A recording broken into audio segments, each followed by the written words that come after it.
Hola, ¿cómo andan esos y esas bandoneonistas? Mi nombre es Emanuel Chipinti de Fuelles del Sur y este es otro video. El objetivo principal de estos videos en general, ¿verdad? El objetivo general de estos videos es el de generar contenido audiovisual con datos técnicos sencillos de entender sobre el bandoneón, y el objetivo principal de este video en particular es el de hablar sobre los bajos antiguos y los bajos nuevos en el bandoneón, o sea, la transformación de bajos sería, y las diferentes frecuencias con las que salieron los bandoneones de fábrica y qué frecuencias se utilizan hoy, ¿sí? Todo bastante rapidito, bastante bien explicado, espero. Bueno, hay que entender algo bastante sencillo, que es que los bandoneones de fábrica salían con dos bajos que al llegar acá en Argentina se cambiaban, ¿sí? Originalmente lo que nosotros conocemos, vamos a ver ahí con un fondo blanco, lo que nosotros conocemos como un mi y un fa graves, o sea, un mi y un fa graves, antes eran un la y un sol graves, ¿sí? Recuerden que yo estoy filmando con la cámara selfie, entonces se ve al revés la tapa, ¿sí? Pero para que lo entiendan, el mi más grave de la mano izquierda antes era un la, y el fa más grave de la mano izquierda antes era un sol, ¿sí? Ambos, el sol y el la, eran más graves que el do más grave, ¿sí? O sea, acá está el do, acá está el fa y acá está el mi hoy. Acá antes esto era un do, esto era un sol y esto era un la. Ahora, ¿por qué se cambiaban esas notas? O sea, ¿por qué al llegar a Argentina con el tiempo se cambiaron esas notas y se hicieron un mi y un fa? Primero por una cuestión cromática, que abriendo te quedaba cromáticamente más cómodo eso. Y segundo, por una cuestión técnica del instrumento y de la naturaleza de las lengüetas. Las lengüetas, para ser más graves, hay dos maneras de hacer que una lengüeta o un cuerpo que vibra sea más grave. Y es dándole más tamaño y más peso en su extremo, en su punta, en su cuerpo en general, pero sobre todo en su punta. Las lengüetas estas no las podían hacer más largas, entonces lo que hacían era, tenían mucho más peso en las puntas.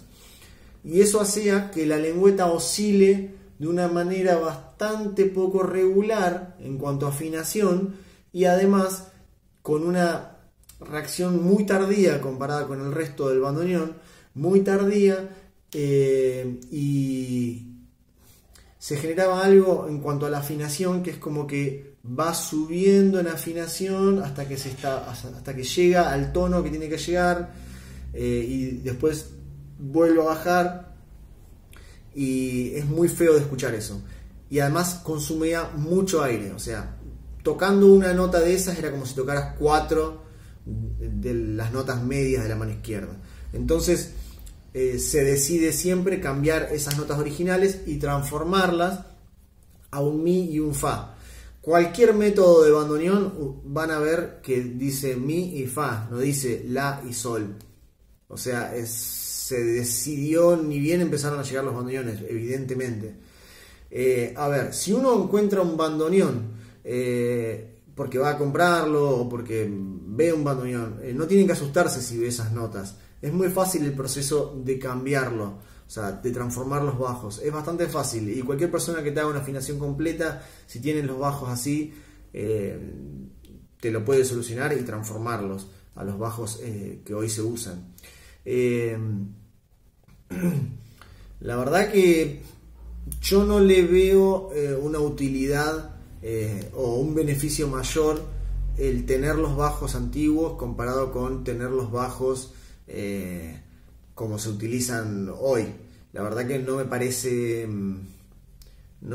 que sea útil, no le veo una mayor utilidad, no le veo beneficio. Está bueno por el simple hecho de que los bajos esos son muy graves y están buenos por ahí para hacer una nota pedal, pero ya por el hecho de cómo suenan, ya a mí no me parece que sean notas que funcionen del todo bien. Pero bueno, hay gente yo poca gente conocí, creo que una sola persona, que decidió dejarle los bajos esos, a pesar de toda la explicación que le dimos, decidió porque él ya los usaba y estaba acostumbrado. Pero la verdad es que cualquier método o cualquier persona que te quiera enseñar un acorde, cualquier profe tiene los bajos ya cambiados. Entonces se complica hasta eso, hasta la manera de aprender, porque tenés dos notas que nadie tiene y además te faltan dos notas que todos tienen, ¿sí? Bueno, dicho eso, me gustaría hablar en la segunda parte del video sobre las afinaciones. Bueno, es bastante sencillo también. En los bandoneones preguerra, las afinaciones que venían variaban, depende de la época, desde 432, 435 y 438, la última tanda de bandoneones preguerra, ¿sí? Los posguerra, todos los bandoneones posguerra salieron en 440 y los bandoneones contemporáneos ya salen en 442, ¿sí? Se los dibujo si quieren. A ver ahí.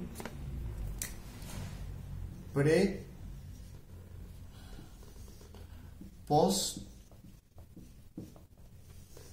y contemporáneos, ¿sí? Los preguerra venían en 432 Hz, 435 Hz, 438, la última etapa, sobre todo la última camada de AA. Y los posguerra, todos los posguerra venían en 440 Hz, tanto los AA posguerra, los Danielson, Pigini, Pancotti, etc. Y ahora los bandoneones que vienen contemporáneos, vos podés en la fábrica que hacen los peines, por ejemplo en República Checa, vos podés pedir ya en qué frecuencia vengan, preafinados. Y los únicos que conozco así, que he podido averiguar, tanto Oscar Fischer, o los que usé yo en mi bandoneón, o los que usó Pedro Galván, o los que usó Pablito Lepiane, que es mi socio, o los que usa Baltasar Stoll. Yo sé que esos bandoneones todos compartíamos los mismos peines. O el Pichuco también, el proyecto Pichuco de la UNLA. Todos usamos los peines checos y ya venían preafinados en 442 Hz. ¿A qué nos referimos cuando estamos diciendo esta frecuencia? Estas frecuencias son las que baten la lengüeta de el La4 en el instrumento. O sea, el La4 en el instrumento va a estar batiendo en esa frecuencia. Y de ahí se toma esta frecuencia como patrón para las demás, para empezar a afinar, ¿sí? Bueno. Entonces hay un aspecto que está muy bueno entender, que está muy bueno saber, que no todos lo suponen. Y es interesante de saberlo, de entenderlo. Cuando vos compras un bandoneón preguerra, cuando vos compras un bandoneón, un ELA o un AA, vos tenés que saber que ese bandoneón salió con una afinación de entre 432 Hz a 438 Hz en el mejor de los casos, y de ahí lo llevaron a 442, que sería lo estándar, lo normalizado hoy, ¿sí? O sea, sufrió un desbaste sus lengüetas y una quita de vida útil para poder afinarlo en 442. Afinar, sea como sea, quien sea, y de la manera que afine, siempre es desgastar la lengüeta para llevarlo a una frecuencia o para mantenerla en una frecuencia. Ya sea mantenerla en una frecuencia, o sea, está en 442 pero está desafinado y querés que esté afinado en 442 pero parejo, entonces lo que vas a tener que hacer es desbastar un poquito las lengüetas. O si está en 438 y lo querés en 442 o en 444, vas a tener que desbastar más. Entonces, mientras más desbastes y cómo lo hagas, que ahí viene la mano, no solamente la técnica, sino la tecnología que use para afinar, y cómo lo hagas, hace que siempre va a ser quitarle material. Entonces, hay que entender que los bandoneones preguerra sufrieron un desgaste en sus lengüetas que fueron pensados para 4.32 o 4.38 o 4.35 y nosotros lo usamos en 4.42. Esa subida de tono, esa subida de frecuencia, no solamente modifica a la vida útil de ese instrumento, sino que también la tímbrica, porque es una lengüeta que fue pensada para una frecuencia y nosotros la estamos llevando a otra frecuencia, ¿sí? Los bandoneones, como decía, contemporáneos, la mayoría ya los peines vienen preafinados en la frecuencia que tienen que después se van a desarrollar, ¿sí? También hay otras afinaciones que se usan. Y no estoy hablando, ojo, de temperamentos de afinación, ¿sí? Si no saben qué, googleenlo, lo van a encontrar. No estoy hablando de temperamentos, estoy hablando de frecuencias, ¿sí? Hay otras frecuencias que se utilizan a la hora de afinar. Lo más común en la mayoría de los instrumentos es el 440. En el bandoneón lo más común es el 442. Y después tenés gente que afina en 444 o en 445, que ya me parece bastante extremo, pero se hace. A ver, yo soy partidario que el bandoneón es un instrumento musical, y si para que a vos te sirva como instrumento musical necesitas que esté en 448 y realmente lo necesitas porque estás en esa búsqueda de sonido, joya, es tu instrumento y es un instrumento musical. No tenés por qué conservarlo por conservarlo, pero sí tenés que saber que el instrumento, cuando vos las lengüetas, cuando vos lo subís mucho de tono o lo bajás mucho de tono, sufre un desgaste y eso se traduce en vida útil de ese instrumento. Lo más importante es entender que cuando que si vas a afinarlo, vas a subirlo o bajarlo de tono, no mantenerlo, vas a subirlo o bajarlo de tono, tenés que tener muy en claro, muy decidido, muy pensado, cosa de no arrepentirte después.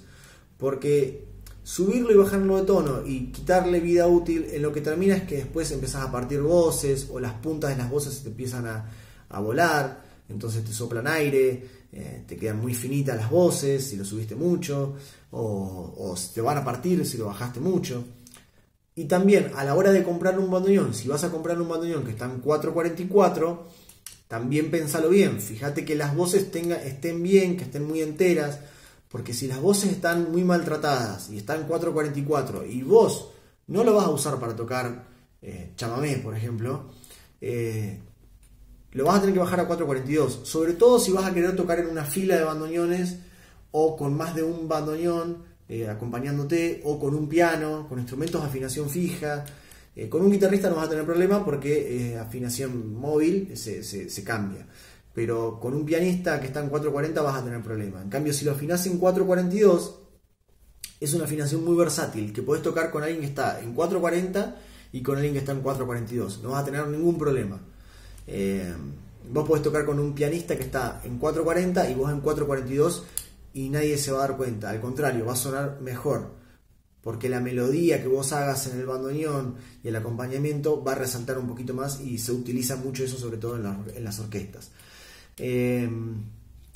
A ver, afinar alto tiene un par de cosas a favor, y históricamente en la línea del tiempo las afinaciones fueron subiendo, o sea, hace mucho tiempo las afinaciones eran muy bajas por una cuestión también de cómo se fabricaban los instrumentos, de los materiales que se utilizaba, del tipo de cuerda que se utilizaba en los instrumentos de cuerda, del tipo de arpa que se utilizaba en los pianos, y así. Sobre todo por la tecnología y la técnica con la que se fabricaban los instrumentos. Las afinaciones eran muy muy bajas. Luego se fue estandarizando y fue mejorando la técnica y la tecnología con la que se fabricaban los instrumentos, y fue subiendo la afinación, y hoy por hoy lo estándar es 440, pero ya está dejando de serlo y está rompiendo ese límite y ya es 442. No solamente en los bandoneones, no solamente en el tango. Se está utilizando mucho el 442 en la afinación de pianos, por ejemplo. Así que bueno, es para tenerlo en cuenta, ¿sí? O sea, si ven bajos cambiados, no se asusten, se pueden poner como se utilizan hoy. Y si ven, no hace falta cambiar la lengüeta para eso, solamente se afina. Y si ven otro tipo de afinación en el bandoneón, ojo al piojo, fíjense, hay que ver en qué estado están esas lengüetas, en qué frecuencia está, y tengan en cuenta que lo más importante en el bandoneón son los peines y las voces, ¿sí? Todo lo demás se arregla, no hay problema, pero los peines y las voces es lo más delicado y lo más difícil de sustituir y de arreglar. Entonces, fíjense, tengan muy en cuenta estos datos, ¿sí? Subir y bajar una afinación no es gratis, no en cuanto a plata, sino en cuanto a vida útil y en cuanto a durabilidad del instrumento. Bueno, espero que esto les haya servido y si les gustó, suscríbanse al canal. Creo que tienen ahí una campanita, todas esas cosas que pueden apretar para que las notificaciones les avise.